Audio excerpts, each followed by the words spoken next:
Bienvenidos al primer episodio de este año 2026 de este podcast llamado La Filosofía del Capital. Aquí cuestionamos dogmas financieros. Somos pensadores que analizan el dinero con la lupa de la filosofía, la psicología, la historia y la economía. Creemos que el dinero no solo se cuenta, se interpreta y que cada certeza financiera merece ser cuestionada. Si quieres preguntas que cambien tu manera de pensar sobre el dinero, las narrativas, la historia y la filosofía, entonces ya eres parte de nosotros. Suscríbete si aún no lo has hecho y sígueme en mis redes sociales, subo contenido muy interesante y sé que te va a gustar. Siéntete en plena confianza de que si estás de acuerdo o difieres conmigo, déjame tu comentario y armemos una plática constructiva.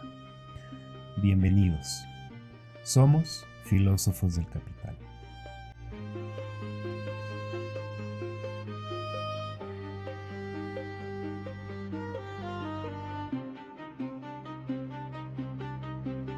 El mundo acaba de cambiar y casi nadie lo notó. A veces el mundo no se derrumba con un estruendo, a veces se derrumba en silencio.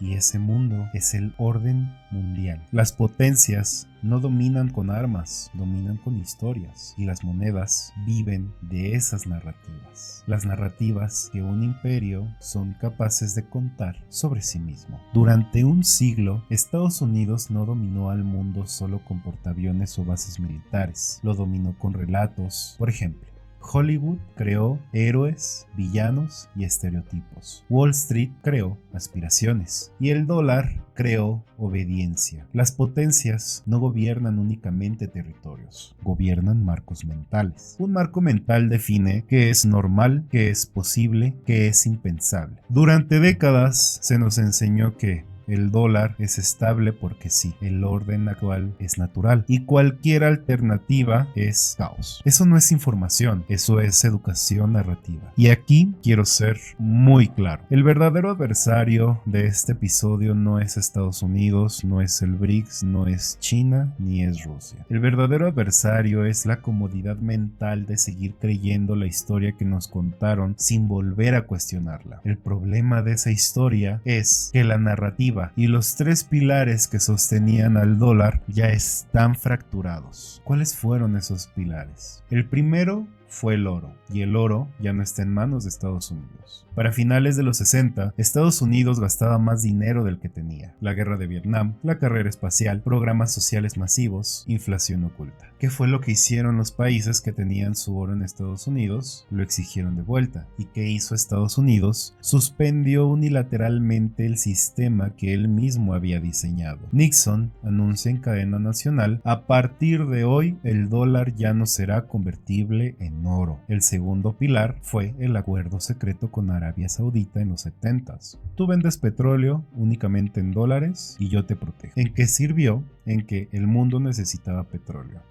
Y si necesitaba petróleo, necesitaba dólares. El dólar dejó de ser una moneda y comenzó a ser un boleto de entrada al sistema energético mundial, hasta que una nueva realidad comenzó a surgir. Países dispuestos a desafiar. El petróleo actualmente ya no se vende exclusivamente en dólares. Rusia, China, India, Arabia Saudita y Brasil ya operan en monedas locales. Y el tercer pilar fue la deuda estadounidense. Actualmente supera los 34 billones de dólares y sigue subiendo. El dólar se mantuvo fuerte gracias a un truco muy sencillo. Estados Unidos pidió dinero prestado al mundo y el mundo aceptó ese préstamo como si fuera oro, porque funcionaba así. Estados Unidos imprimía dólares. Los demás países los necesitaban para comprar petróleo, gas o tecnología. Y como todos necesitaban dólares, todos compraban bonos de Estados Unidos, es decir, le prestaban dinero. Con ese dinero Estados Unidos seguía imprimiendo más dólares y todos seguían confiando. Era el círculo perfecto. El mundo necesitaba dólares. Compraba deuda estadounidense. Esa deuda hacía fuerte al dólar y el dólar obligaba al mundo a seguir comprando deuda. Pero aquí está el punto clave. No era fuerza real. Se confundió liquidez con riqueza, impresión con producción, narrativa con fundamento. Y el dólar actualmente no está cayendo porque el BRICS esté creciendo. El dólar está cayendo porque Estados Unidos ya no puede sostener la historia que lo hacía fuerte. Todos creímos en la ficción del sueño americano, de la economía más estable del planeta, pero hoy esa historia está comenzando a romperse y mientras esa narrativa se desmorona, otra aparece silenciosa pero firme. BRICS encendió el nuevo orden mundial y actualmente no hay ninguna compra, empresa o país 100% ético.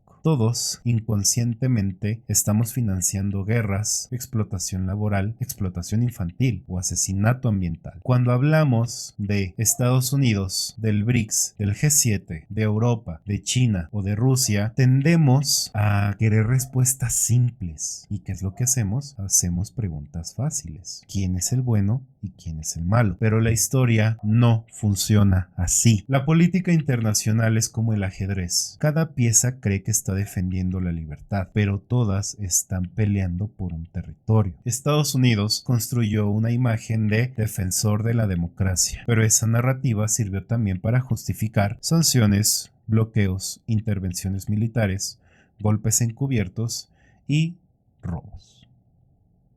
Como por ejemplo, sanciones a Rusia por seguridad internacional, sanciones tecnológicas a China por proteger la libertad, sanciones a Venezuela en defensa de la democracia, la intervención de Libia por derechos humanos. Muammar Gaddafi no cayó por dictador, cayó porque propuso lo siguiente: una moneda africana respaldada en oro, que liberaría al continente del dólar y del franco francés. Días después de su propuesta, la OTAN, liderada por Estados Unidos, lanzó una campaña militar. Libia fue el país con mayor desarrollo en África. Terminó convertido en un estado fallido, un mercado de esclavos y con una guerra interminable. ¿Libertad? ¿O el mensaje brutal de que ningún país puede desafiar el sistema monetario en mando? Detrás de cada discurso siempre va a haber intereses: petróleo, minerales estratégicos, rutas comerciales, influencia geopolítica. La libertad fue muchas veces marketing bélico. La democracia fue un eslogan diplomático. El derecho internacional se usó como un arma selectiva. Y antes de que todos digan, entonces el BRICS es la alternativa buena, vamos a utilizar el pensamiento crítico. Para mí, la mejor alternativa para México sería adoptar un enfoque pragmático y diversificado, es decir, aprovechar las oportunidades que ofrece BRICS, pero sin perder la independencia y sin caer en la dependencia de un solo bloque. La idea es que México construya su propia narrativa, fomente su soberanía económica y mantenga un equilibrio entre las diferentes potencias globales. Así, México puede fortalecer su posición sin caer en la trampa de un solo bloque. Entonces, ¿tener ambos bloques sería un error? ¿No se supone que debemos de buscar relaciones estratégicas y la verdadera soberanía? La diversificación es la clave para mitigar riesgos y optimizar rendimientos. Todos los países tienen pecados. China también ejecuta expansión geoestratégica y también tiene matices ocultos. Más del 70% de la población en China vive en una casa donde el terreno no es suyo. El terreno es del Partido Comunista. Rusia también protege intereses. India también juega dos bandas. Brasil también busca influencia. Y ningún bloque, ni occidental, ni oriental, ni el BRICS o el G7, ofrece un modelo libre de propaganda, contradicciones o intereses ocultos. El problema no es quién es bueno. El problema es asumir que alguno lo es. El juego del poder global no tiene santos, solo tiene narrativas, y narrativas que conviene cuestionar. Porque si no las cuestionas, terminas repitiendo el eslogan de un imperio sin darte cuenta. Sería muy fácil decir, el BRICS es la solución y punto.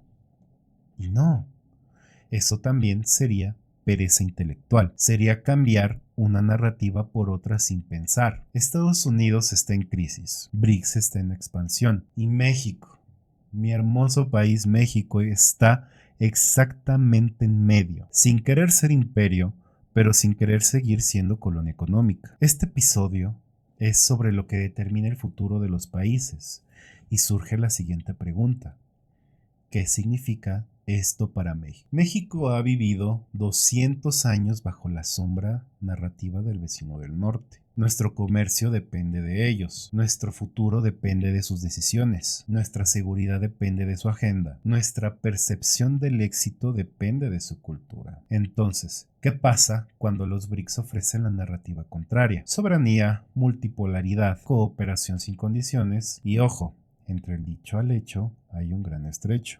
También es válido cuestionar sus intereses e intenciones de unir a México al BRICS. México no es un país independiente en sentido geopolítico pleno, es un país interdependiente pero con fuerte dependencia unilateral, no por inferirlo culturalmente, sino por datos reales. 80% del comercio exterior va hacia Estados Unidos. La economía mexicana se mueve cuando la economía estadounidense respira. La frontera controla migración, seguridad, armas y narco. La narrativa política mexicana está condicionada por la narrativa estadounidense. Y aquí viene la parte crítica del episodio. Los países que dependen de una potencia en declive caen con ella, si no hacen algo antes. Cuando cayó Roma, cayeron las provincias. Cuando cayó Inglaterra, cayeron sus colonias económicas. Y cuando cayó la Unión Soviética, cayeron sus satélites. Entonces, ¿qué significa independizarse de Estados Unidos? No significa romper relaciones, no significa pelearse con el vecino más poderoso, significa reducir vulnerabilidad y aumentar la soberanía. Independizarse implica diversificar exportaciones, abrir comercio con Asia, África, Medio Oriente y Sudamérica, invertir en tecnología no dependiente de Silicon Valley, fortalecer moneda, finanzas y banca interna, crear alianzas sin condiciones políticas. Y ahora, vamos a analizar el escenario donde México no entra al BRICS, más bien abre mercado. La economía mexicana, en primer lugar, se va a volver menos vulnerable al ciclo económico de Estados Unidos. Se va a integrar a cadenas de valor asiáticas. Va a atraer inversión tecnológica de China e India. Gana un acceso privilegiado al nuevo sistema financiero del BRICS. Te voy a dar 4 sectores que se beneficiarían de esta diversificación al BRICS. Número 1, energía. El BRICS controla 40% del petróleo mundial. México podría estabilizar precios y reducir dependencia del mercado tejano. Número 2, tecnología. China, India y Brasil ya superan a Estados Unidos en paneles solares, baterías, autos eléctricos, telecomunicaciones, infraestructura y... No corro, no grito, no empujo en el metro, no entienden eso menos esto. Pero yo sí, porque yo sí tengo ese IQ. Te amo. México podría industrializarse sin esperar aprobaciones de Washington.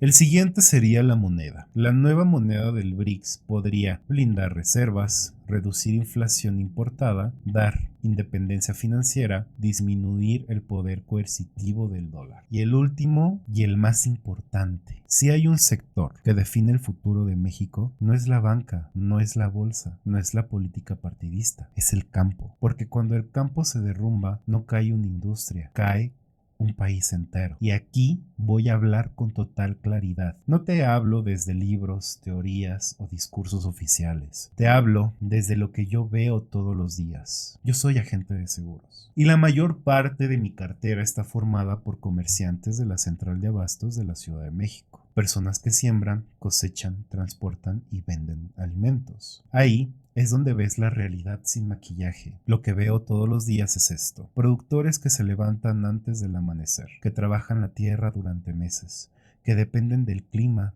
del tiempo y del riesgo. Y aún así, son los últimos en ganar y los primeros en perder. No porque no trabajen, no porque no sepan producir. El problema no es el campo, es la estructura. Entre el campo y tu mesa hay demasiadas manos que nunca tocaron la tierra, intermediarios que inflan precios sin haber sembrado una sola semilla, gobiernos que cobran impuestos, permisos y trámites, pero no garantizan precios justos ni seguridad. Y en muchas regiones hay una realidad aún más dura, una autoridad paralela muchas veces más fuerte que el propio Estado. Y lo más cañón de todo esto es que, siendo mexicano o siendo de otro país, sabemos quién es esa autoridad. Y esa autoridad cobra por sembrar, cobra por cosechar, cobra por transportar, cobra por vender y aún pagando, nada está garantizado. Las carreteras actualmente son tierra de nadie. El robo a camiones de carga es cotidiano, sistemático y normalizado. Cosechas completas se pierden en minutos. Meses de trabajo desaparecen en un asalto. Como agente de seguros, lo veo reflejado en números fríos. Las primas de fletes, camiones y mercancías se han disparado porque los índices de siniestralidad son altísimos. Pero detrás de ese número hay algo más fuerte y es miedo. El productor vive con miedo, el transportista vive con miedo, el comerciante vive con miedo. Trabajar la tierra, mover alimentos, alimentar al país se volvió una actividad de alto riesgo. ¿Saben cuál es la paradoja mexicana? La contradicción más brutal es que México es potencia agrícola y tiene productores pobres. Al productor le pagan una miseria, al consumidor le venden caro y en medio el campo se desangra lentamente. Esto no es un problema económico, es un problema estructural, político y moral. Por eso el campo envejece, por eso los jóvenes o las siguientes generaciones de los padres agricultores lo abandonan. Por eso muchos prefieren migrar o cambiar de oficio. Y no, el problema no es que falte trabajo, ni tierra, ni conocimiento. El problema es a qué sistema está conectado el campo mexicano. Así que, sin idealizar, ¿qué cambia con el BRICS? Desde mi perspectiva, y esto no es la verdad absoluta, una parte importante del problema del campo podría empezarse a resolver si México diversificara al BRICS. No de forma mágica, no de la noche a la mañana, sino de forma estructural. ¿Y por qué? Porque el BRICS no se mueve solo en discursos, se mueve en realidades materiales. Controla cerca del 70% de la producción agrícola emergente del mundo. Eso se simplifica con acceso a fertilizantes, semillas, tecnología agrícola, maquinaria, logística y, sobre todo, acuerdos de compra directa de largo plazo, o sea, seguridad alimentaria. Hoy, el productor mexicano produce a ciegas, vende barato, compra caro, financia caro y transporta con riesgo. El BRICS ofrece algo distinto, producción con destino. ¿Con esto qué quiero decir? Cuando sabes a quién le vas a vender, a qué precio y bajo qué condiciones, puedes planear, invertir y crecer. Desde lo financiero, eso lo cambia todo. ¿Por qué? Porque reduce la dependencia de intermediarios, el margen de pérdida y hasta el poder de extorsión. No elimina al crimen organizado por decreto, pero le quita oxígeno, porque cuando hay contratos formales, trazabilidad e ingresos estables, el productor deja de estar completamente solo. Ahora, seamos claros, ningún bloque es samaritano, el BRICS tampoco, pero para ellos la agricultura no es romanticismo, es seguridad nacional. Quien controla alimentos controla estabilidad, controla población y controla soberanía. Por eso, la postura no debe ser ideológica, sino pragmática. No pertenecer ciegamente a un bloque, sino recuperar la capacidad de decidir con quién negociar, a quién vender y a quién comprarle. México produce alimentos, pero no controla su narrativa agrícola ni su valor estratégico. Y mientras sigamos aceptando la idea de que el agricultor debe ser pobre, seguiremos reproduciendo un sistema injusto. Quien alimenta a un país tiene derecho a prosperar, y aquí entra la idea que atraviesa todo este episodio. Una nación no se vuelve soberana cuando rompe relaciones, se vuelve soberana cuando tiene opciones. El campo mexicano no necesita caridad, necesita estructura, mercado y dignidad económica. El BRICS no es la verdad absoluta, no es la solución perfecta, pero sí es una puerta que México hasta hoy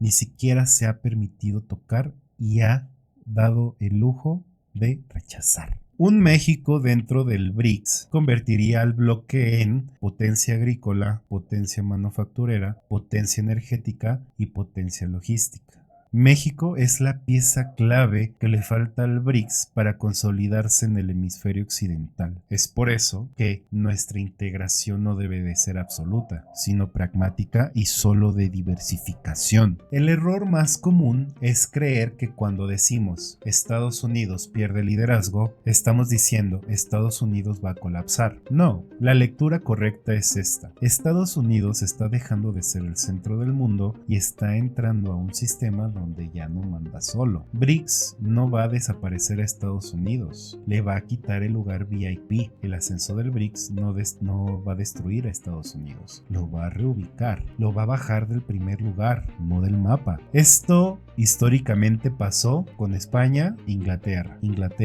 Estados Unidos y ahora Estados Unidos, el BRICS. Es muy probable que Estados Unidos salga de su situación actual, pero ya no será la referencia absoluta. Ese es el cambio histórico. ¿Queremos seguir dependiendo emocionalmente del país que nos condicionó durante un siglo? ¿O queremos arriesgarnos a construir un lugar en el mundo donde México tenga voz propia? La respuesta no es económica, tampoco es geopolítica. Es una pregunta sobre identidad, dignidad y autonomía. México tiene que decidir qué quiere ser: socio de un imperio que perdió su lugar o fundador del mundo que viene. A lo largo de este episodio hablamos de datos, narrativas, potencias, monedas y alianzas. Un imperio no cae cuando pierde dinero, cae cuando pierde el sentido de sí mismo. Nietzsche lo llamó la muerte de los grandes relatos. Freud decía que toda sociedad se une a partir de ilusiones necesarias, ideas que nos permiten funcionar como grupo aunque sean totalmente irreales. El surgimiento del BRICS no es económico, es simbólico. Es la primera vez desde la Segunda Guerra Mundial que una masa crítica de países dice: no necesitamos tu modelo, no necesitamos tu moneda, no necesitamos tu permiso. Y esto es profundamente filosófico. Es una ruptura del pensamiento colonial del siglo XX. Es el final del monopolio moral de Occidente y el mundo lo percibe. Cuando la percepción cambia, la estructura de poder cambia. Y cuando la estructura de poder cambia, la moneda cae. Y México, en este nuevo orden, la pregunta no es qué nos conviene, sino quién queremos ser. Aquí viene el final y la parte más profunda. México nunca ha sido débil, ha sido narrado como débil. Y ese es el engaño más grande de nuestra historia. Psicológicamente, la dependencia no es solo económica, es identitaria. Hoy, la geopolítica prueba que Estados Unidos también necesita a México, mucho más de lo que está dispuesto a admitir. Y eso significa que México tiene una decisión existencial que tomar. ¿Seguimos creyendo la historia que nos contaron o empezamos a escribir nuestra propia historia? El verdadero orden mundial no es político ni económico, es narrativo. Las potencias no dominan con armas, dominan con historias. Y las monedas viven de esas historias. BRICS extendió la chispa. El dólar perdió la fe y su primer lugar. Estados Unidos perdió la narrativa. Y México, por primera vez en 200 años, no está condenado a la periferia. Tiene la opción de ocupar un lugar central, pero eso exige romper la creencia profundamente arraigada en nuestro inconsciente colectivo. México no está destinado a obedecer, está destinado a decidir. Y por primera vez en su historia, tiene la oportunidad de elegir en qué historia quiere vivir. Después de este episodio, tú ya no puedes decir: es que no sabía. A partir de aquí solo hay dos opciones: o cuestionas o sigues repitiendo la historia que alguien más escribió por ti. Muchas gracias por acompañarme hasta aquí. Esto fue un episodio más de la filosofía del capital. Espero que te haya gustado y si fue así, nos vemos en el próximo episodio. Hasta la próxima.